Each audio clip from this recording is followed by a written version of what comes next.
turatomboye twongeye guhura n'Imana kuri buri munsi. Ku izina ry'Imana Data na Mwana na Roho Mutagatifu, amen. Bana b'Imana, nimuhumure muze duce bugufi maze Yesu agaragare muri twe, adukize akize n'abandi. Kuri wa gatandatu w'icyumweru cyo kwigaragaza kwa Nyagasani, tariki 8 Mutarama 2021. Isomo rya mbere ryo mu baruwa ya mbere ya Yohana Intumwa, umutwe wa 5 umurongo wa 14 kugeza ku 21. Mutima zanjye, dore amizero dufite mu Mwana w'Imana.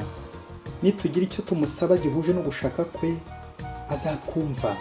Ubwo rero tuzi ko twumva mu byo tumusabye ibyo ari byo byose, tunamenyereho ko dutunze ibyo twamusabye.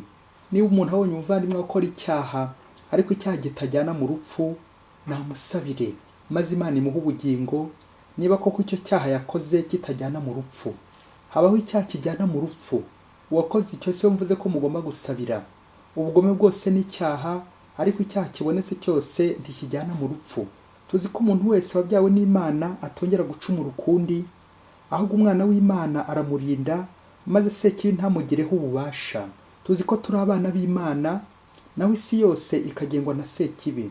Tuzi kandi ko umwana w'Imana yaje akaduha ubushishozi kugira ngo tumenye nyir'ukuri, kandi turi muri nyir'ukuri tubikesha umwana we Yezu Kristo. Niwe nyir'ukuri, akaba Imana n'ubugingo buhoraho. Twana twanjye, nimwirinde ibigirwamana. Iryo ni ijambo ry'Imana. Zaburi ni 149.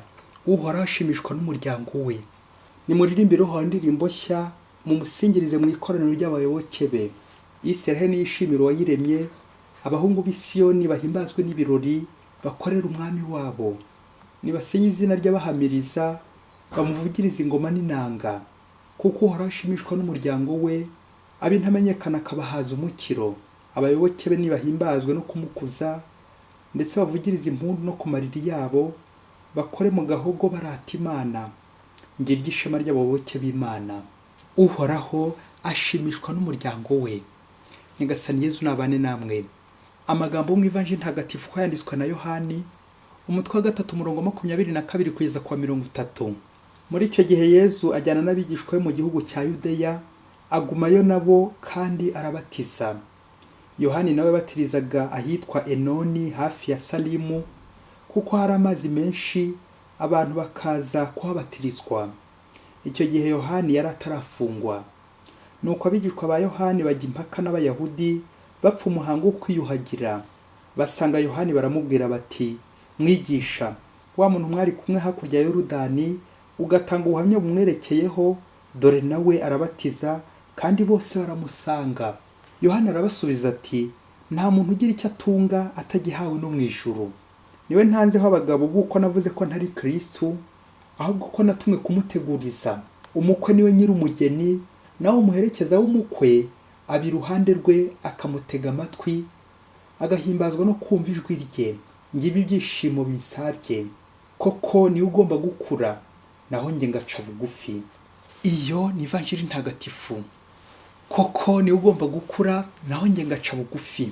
Bakristo bavandimwe, Yezu Kristo akuzwe muri twe. Kera hari ubwo abasaza bajyaga ku irembo bakajya kota izuba, nuko kurya umwuzukuru aza acaracara, akaba yamukingiriza rya zuba ryongere kugera kuri wa musaza. Nuko umubyeyi akabwira wa mwana ati, mva mu izuba sha, nginguruka. Bakristo bavandimwe, hari ubwo natwe twishyira imbere mu buzima bwacu, tukibonekeza, tukibona, tukaburizamo Yezu. Yezu akaburizwamo imbere yanjye. Byaba bibabaje. Wasanga Yezu kubera ubwitonzi agira, we ambwira atankangaranya ati, mva mu izuba. Padiri, va Yezu mu izuba. Padiri, ni byiza kunyerekana, ariko akenshi wasanga ari wowe yamamaza, akaba ari wowe ugaragara njye ukankingiriza. Kandi byaba, va Yezu mu izuba Padiri, va Yezu mu izuba. Muri aya masomo tujye kuzirikana ku mugenzo wa gipfura, umugenzo mwiza wo kwiyoroshya, ni milite. Uyu mugenzo waranze Yohani batiza ko twabizirikanye muri Ivanjili, ubwo yagize ati, niwe ugomba gukura, naho njye ngaca bugufi. Gutya Yohani Batista yavuye Yezu mu izuba. Ntabwo yazaza kumuha romarike, amuvuye mu izuba amwerekana. Nuko akabererekera Yezu akaba ari ugaragara, akaba ari utambuka. C'est l'humilité qui fait ça. Nukwicisha bugufi gukoze ibi ngibi. baca umugani ngo n'uwiyoroheje ahinga itongo ry'inkuba. No kubona Imana burya ntibyakunda utiyoroheje, kuko n'Imana ibwayo kugira ngo itugereho yagombye kubanza kwiyoroshya. Ça c'est l'incarnation, kwigira umuntu kwa jambo. Imana yigize umuntu kugira ngo itugereho. Nanjye kugira ngo ngere ku Mana biransaba kwiyoroshya. Yezu Kristo waducunguye nakuzwe iteka muri twe. Mutagatifu Benedikito yaravugaga ati, umuntu wese ushaka gutera imbere mu butagatifu mu nzira y'ubusabanira agomba kurwana n'ubwoko butatu bw'amashitani. Trois sortes de démons: orgueil, concupiscence et colère. Ubwirasi, irari, kurarikira ibintu ndetse n'abantu, n'uburakari.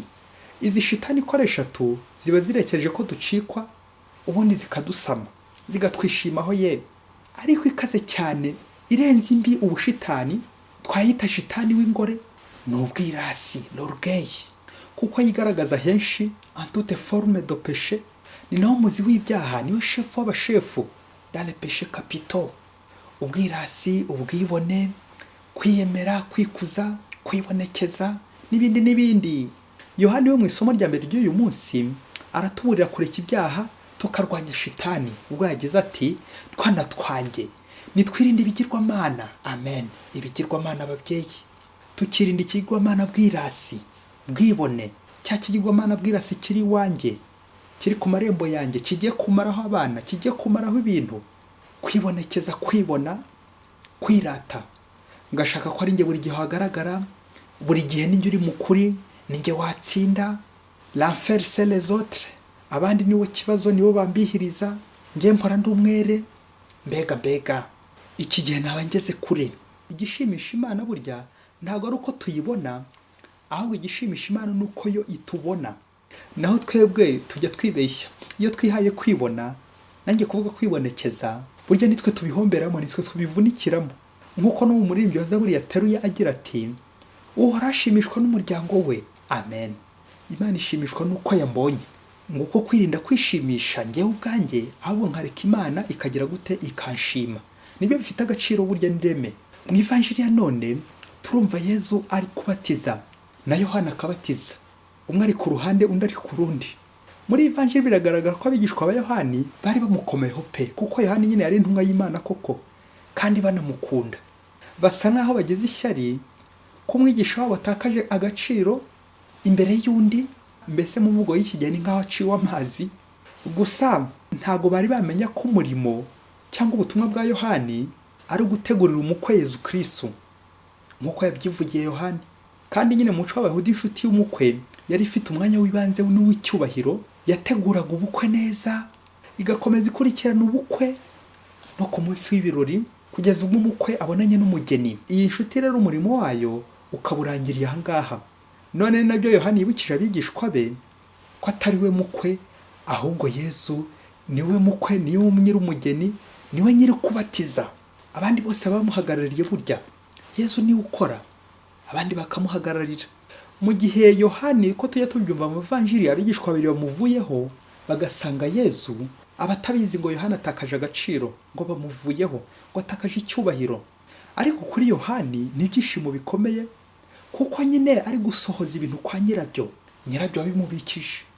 Ni nka kwa kundi umubyeyi nyine arerera Imana, ntabwo ari wowe wirerera, ahubwo urerera Imana. Nuko Yohana akavuga ati, Yesu niwe ugomba gukura, naho njye ngaca bugufi. Amen. Iyi mvugo ishushanya umukwe n'umugeni byerekeza ku mubano w'Imana n'abantu. Umubano w'umugore n'umugabo ushushanya umubano Kristo akunda Kiliziya maze akayitangira. Ese njyewe nk'umukristo ndacyari umugeni wa Kristo koko, cyangwa nadukira ibigirwamana twumvise mu isomo rya mbere, nkaba naramuciye inyuma, guca Kristo inyuma, guca mu masezerano? Babyeyi nta kantu nko kubitsa umuntu akantu kawe ukazagaruka yarakuriye, ya mvugo y'iki gihe, warahiye nyine, ukazagaruka yaragusahuye, yarakwimye, wareba nabi akanagutuka ngo wuke utagumyeyo, ngo ujye uza kumubuza amahoro. Ibaze nawe uri nk'umukristo uri gutangatanga Yezu, uti Yezu waviriye iki mu ijuru, uza kumbuza amahoro gusa, umbuza uburenganzira bwanjye, kurenga inzira. Ababyeyi ngo wuke utareka ngo nisanzure nk'abandi bana. Yezu wabaye ugumye yo, nkabanza nayo nkisanzura gato, nkabanza nkishimisha, nindangiza kwishimisha ndagutumaho. Kandi byabaye ngo umunsi umwe hirya kure cyane muri Afurika, ngo umusore umwe yagiye kwiga mu mahanga, ariko akaba yarafite umukobwa bakundanaga cyane, bitegura kuzasezerana ubundi bakabana mu rugo rumwe. Rero muri uko kujya kwiga bari barasezeranye ko agiye kumarayo imyaka 3 mu mashuri, ubundi akabona kuza bakabana. Nuko umusore wari ugiye kwiga mu mahanga abwira inshuti ye yari yizeye cyane y'inkoramutima ati, muvandimwe, ujye undebera uriya mwana batazamuntwara, undebera imyitwarire ye, undebera uko ameze, bityo ujye unampa raporo umbwire uko ameze, mbese ujye umuncungira nzagaruka nguhemba. Nuko ya nshuti irabyemera. Umunsi wo kugenda uragera, iramuherekeza amugejeje ku kibuga cy'indege.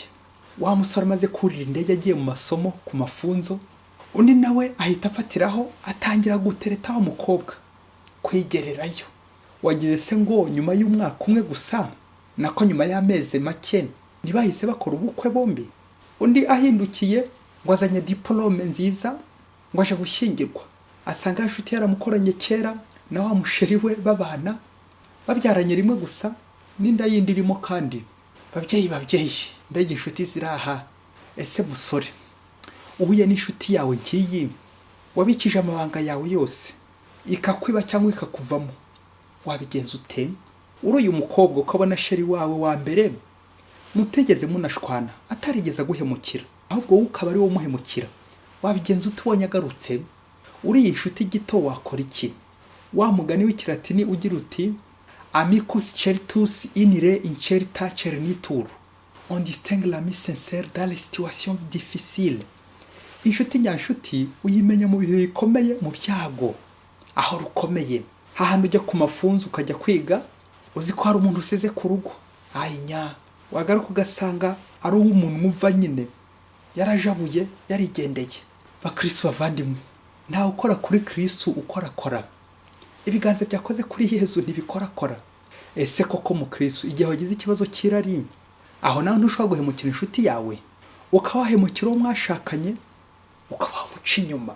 Kandi byaba igihe ugize ubukene, igihe ugize ibibazo, igihe uburwayi bukurembeje, aho ukomeza kuba fidele, inyangamugayo, indahemuka ku Mana nuko mubana, ukomeza kuba indahemuka mu butumwa bwawe, mu muhamagaro wawe, ukomeza kwishima nka Yohani Batista werekana Yesu ariko agakomeza kwishima mu butumwa bwe, bityo ukamenya ubutumwa bwawe butangiye naho burangirira, ukamenya aho utagomba kurenga, ejo utazarengera ukaba wagira burenganya. Yohani Batista n'urugero rwiza rwo kwiyoroshya, azi neza aho ubutumwa bwe butangirira naho burangirira. Yishimiye ko Yesu aje mu bye, ni ngaho yamubikiye, ni ngaho yamurindiraga, ni ngaho yamureberaga. Kurebera abacu babyeyi, guhabera abandi, ni Yesu ugomba kubatiza, ni Yesu ugomba kwigisha, ni Yesu ugomba kubatiza, akabererekera Yesu. Mbega guca bugufi kwa Yohani Batista. Ijambo guca bugufi, kwiyoroshya cyangwa humilité mu gifaransa, ariyo musane y'ubwirasi twavuze haruguru. Iryo jambo humilité riva ku kilatini humus, bivuga ifumbire kandi y'imborera, igitaka hasi, umukungugu, ikintu kiri hasi. Ngo kuba ifumbire humilité, ukicisha bugufi kugeza ubwo n'abandi bakugenderaho. Bajya hehe? Bajya mu ijuru. Yesu nkamwereka abandi, abigishwa banjye nkabereka Yesu, bakayoboka Yesu. Va ku giti dore umuntu.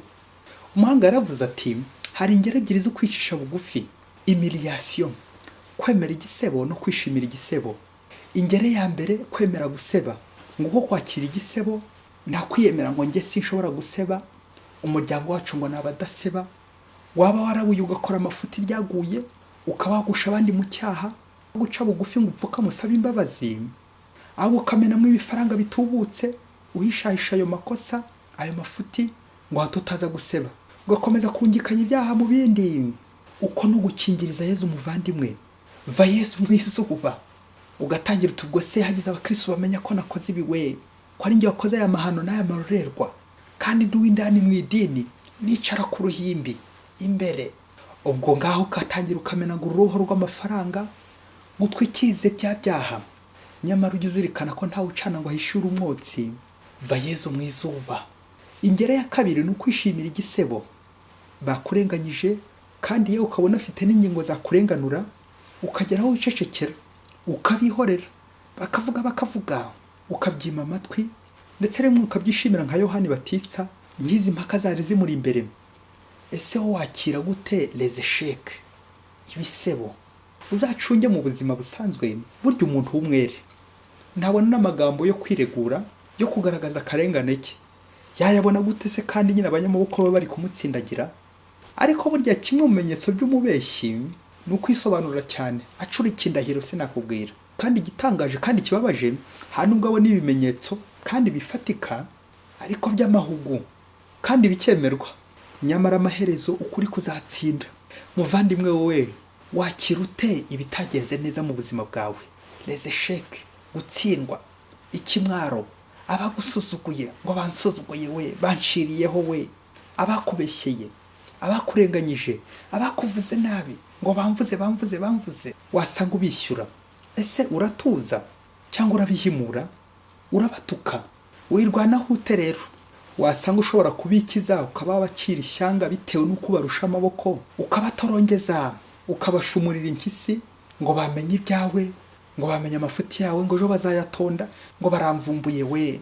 Mukristo umuvandimwe, ujye uzirikana ko na Yezu ubwe n'ubumana bwe yemeye igisebo, humiliation, bamuciraho ya macandwe, bakamucunaguza, bamushungera, kandi ari Imana arengana. Nkanswe twebwe abantu turacumura buri munsi, buri kanya turarenganya, tugakora amabi, tugakora ibyaha. Yego nyine binatwibutsa ko nta muntu w'umwe rubaho usibye Imana yonyine yatugira abere. Naho twebwe ndakurahiye ntihazagire ukurya amafaranga yawe ya ruswa ngo agiye kukurenganura, ngo agiye kukurengera. Nya kuri iyi si. Mukristo umuvandimwe, umenye ko igihe cyose wishyize hejuru, kwirata nyine bya bindi twavuze haruguru, Yezu we uri kumumanura, uri kumurindimura, uri kumucisha bugufi. Plus le corps ou la chair se lève, plus l'esprit ou l'âme s'abaisse. Igihe wazamuye umubiri, roho ye iri kumanuka. Igihe cyose watangiye urega gatuza, uzamenya ko uri gukingiriza umutima, la conscience. Akawa mwana ati, yaba ari pompage zazanaga amatuza, ntawe ari kurusha icyugu amatuza, kuko cyo gihora muri pompage. Pompage z'icyugu babyeyi, kwipompa, kwiremereza, uko kurega amatuza bikingiriza Yesu umwana w'Imana. Aho naciye inshuti yanjye inyuma, nciye bugufi, ça suffit. Aho nagukingirije, ça suffit, birahagije. Niyemeje gucika ku ngeso mbi zose zindimo, Yesu bimfashemo. Zanjye sombi zikubuza kugaragara, zigakora umusozi mu mutima wanjye ugukingiriza. Yesu mwiza, ibyaha nkora bikagukingiriza, niyemeje kubireka. Niteguye kuguhinzira iwanjye ngo uhanyure, ariko Yesu bihure no gushaka kwawe, kuko Yesu niwe ugomba gukura, naho njye ngaca bugufi buri munsi. Amen. Imana ibahe umugisha. Imana Data na Mwana na Roho Mutagatifu. Amen. Padiri Masumbuko Ladislas wa Diyosezi ya Cyangugu. Isi yose